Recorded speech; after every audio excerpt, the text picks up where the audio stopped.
Look at Ava. Is Ava walking? Come here, Ava. Đó, em phải đặt tay này. Wow. Hai này ta đỡ đó. Walk to daddy. Rồi, mới chuột. Tỏ mẹ bên trên sân.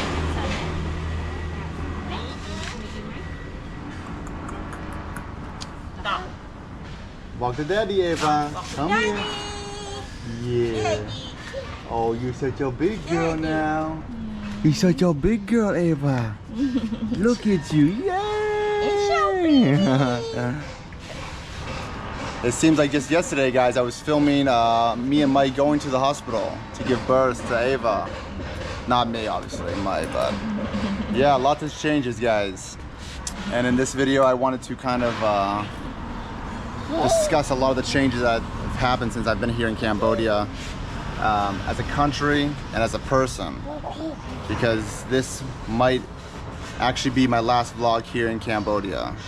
And I think I wanted to kind of recap some of the stuff that I've been, that's happened and changed for me in these last 7 years, guys. So, yeah. Come here. Leg over, leg over. Yay, Ava! Yay! Oh.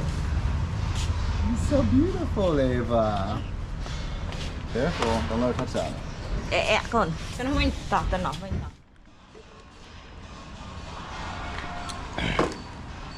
Makes for a perfect coffee cup holder, guys. Okay.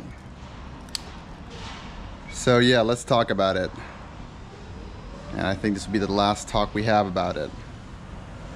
But let's talk about some of the changes that have happened since I've been here in the last 7 years here in Cambodia. Changes in the country. So the first thing I can think of is the convenience of travel. I remember when me and my friend Mike and Luke, when we first got here in 2017, the whole ride hailing apps, they were a brand new thing. People were barely using them. People didn't know how to use them. The Cambodian tuk-tuks were still thriving. The rickshaws were still thriving. And the bajajes were just being imported. So that was one of the big things. When we first came here, one of the main ride hailing apps was Uber. And I remember we would take Ubers, and they lasted maybe 3 months, and that was it, until Grab took over. The expressway in Sihanoukville. Yeah, brand new highway. You get to Sihanoukville in 3 hours, less than 3 hours. I've heard people do it in an hour. The brand new airports being built outside of Phnom Penh, in Siem Reap, and in Koh Kong. So yeah, a lot of changes with that, with the way to travel here in Cambodia. So very positive, once again. E-payments. E-payments were, once again, just a brand new thing. ABA QR codes hadn't taken over yet. And it was mostly a cash system here. Whereas now, you go to any place, the ladies that are selling those lihaos, the clams on the street, the blood clams, you know, small little vendors selling sugarcane drinks. They'll have a little ABA badge on their stand. And me myself, I barely have any cash anymore. I use ABA QR code. The convenience of ePay is very handy. Once again, another positive thing for the changing of Cambodia and the development of Cambodia in just the last 7 years. What else? I was talking about the expressway, but the development of Sihanoukville, which, you know, in 2017, when my friend Mike and we went there for a little bit, they were just building it up. And then from then, you know, it's still a lot of empty places, a lot of empty Chinese buildings, I guess you could say, but still huge construction buildup over in Sihanoukville. You know, drastic change in the last 7 years. Another thing I would say is a lot of foreign investment flooding into Cambodia, more than I've seen before that. You know, obviously the Chinese investments in Sihanoukville and everywhere here, but then you have like places like Basat Lane, where you see a lot of foreigners now coming and deciding to make Cambodia their permanent home, and then opening up little bars and shops and businesses specifically around Basat Lane. I'm thinking because when I got here in 2017, Basat Lane was still very quiet and, you know, wasn't as well known as now. It's like become like the pub street for Phnom Penh.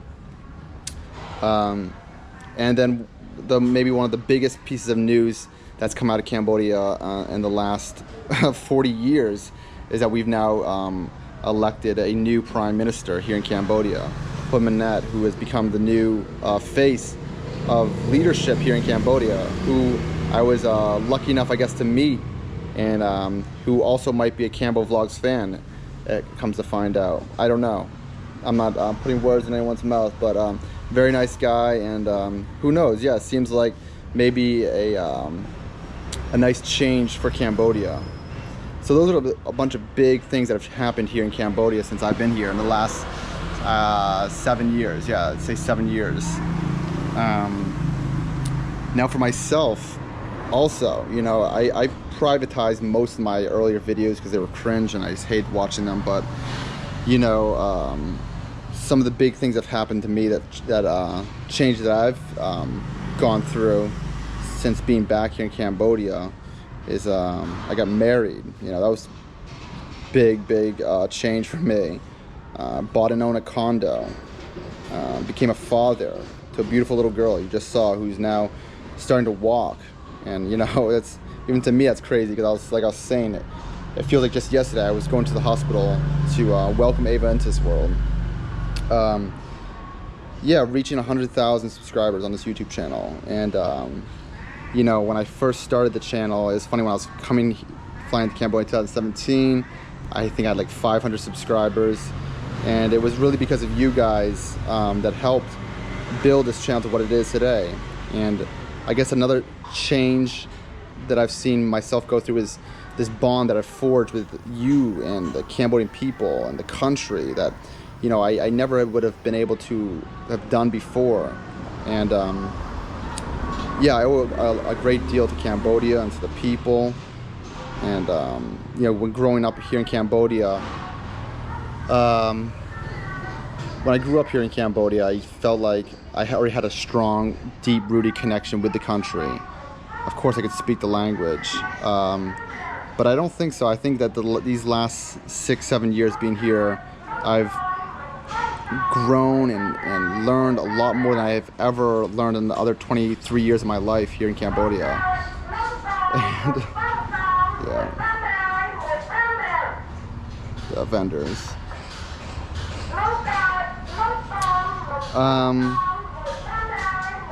But yeah, so it is it's a big change for me, guys, and I'm leaving here with a heavy heart. But you know,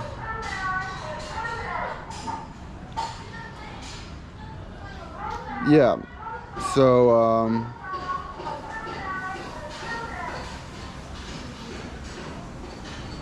yeah, I'm leaving here with a heavy heart, but I'll be back.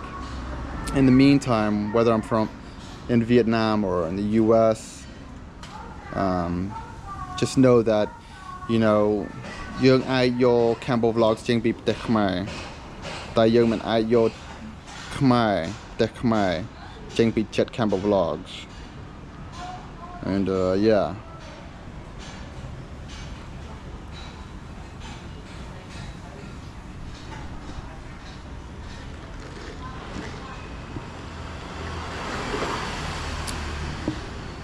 This is the last video of me filming here in Cambodia for a while, guys. The next video you see, I'll be in Vietnam, and I'm going to be traveling around Vietnam and exploring Vietnam for a bit.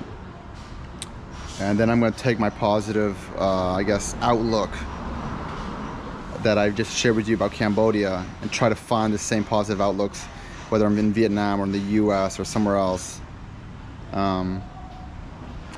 Yeah, what I want to say though is, yeah.